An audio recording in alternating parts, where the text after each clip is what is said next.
to ISP Power Moves, brought to you by the International Scholars Program. Okay, when I got the response from the university, the next thing that I was supposed to do was to go to funding advisory, which you meet also a great team of funding advisors, and I applied to a loan, which has partnered with the International Scholars Program, and their partnership makes it easy for you to make the application and acquire the loan. So I got the loan and then used the support letter to seek for I-20 from the university. Okay, one other good thing about International Scholars Program is that they have partnered with most universities in the US. So for some of the universities, you don't need to pay the application fee, or it has been lowered, the amount is lowered. So like for University of Louisville, I didn't pay the application fee, it was waived. For South Dakota, for University of South Dakota, I think the application fee has been reduced by half.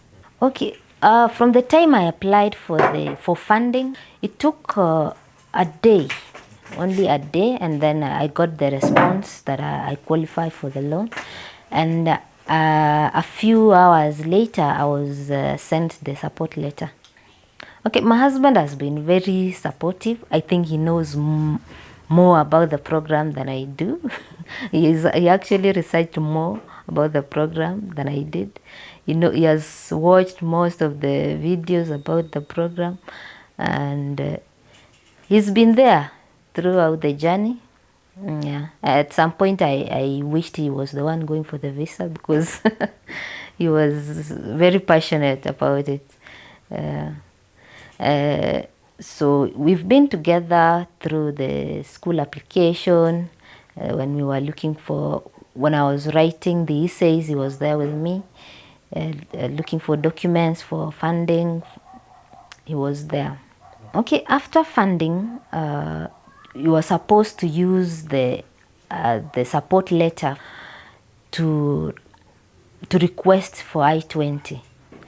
I-20 is the document that you use to fill the DS-160. It's the document that you take to the embassy to show that the school has admitted you, and you're able to pay for the fees and the tuition. Yeah.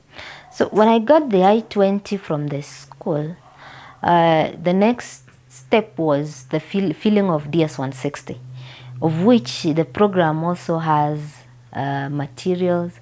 They have a trainer who trains you on how to fill the DS-160 in a way that you will be able to express yourself well and in the visa interview, because the DS-160 is what will be used in the embassy to interview you. So I was guided well by the videos, by a lady named Ruth.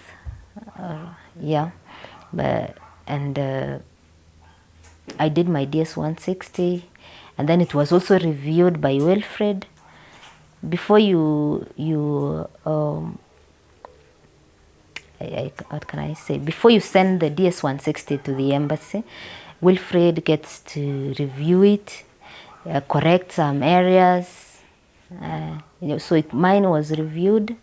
It went back twice, and then it was good to submit.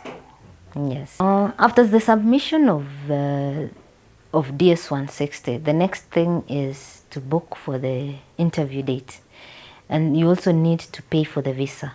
So I booked the date. No, I first had to pay for the visa.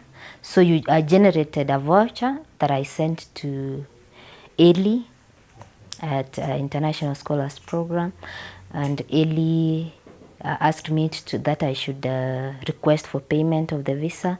So from the portal, you can request for payment of the visa. So I requested, and it was the money was sent to me that I used for the payment of the visa.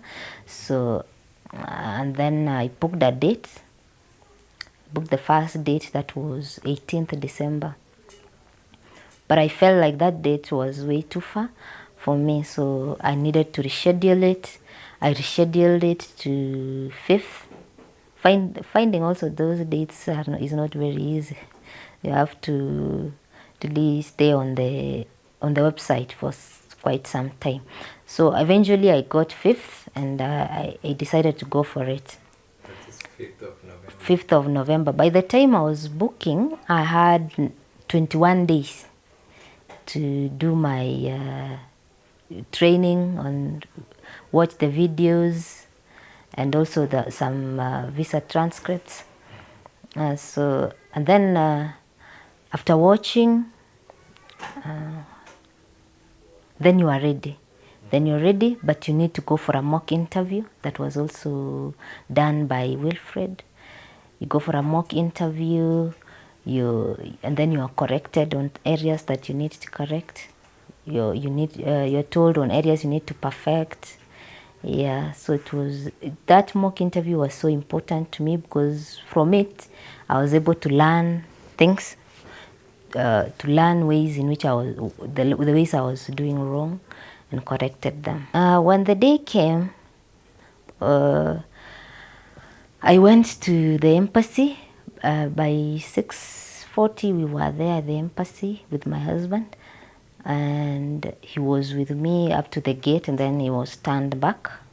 He was told you cannot go beyond that point. So I went in. When I went in, I was a bit scared, but then I went through the checks, the first, the second checks, and then while I was there, the panic, I decided that the panic wouldn't help me. And then I remembered the words of Bob. Bob, when he's training you, you feel like really, you feel like he's actually screaming, but he's screaming facts actually.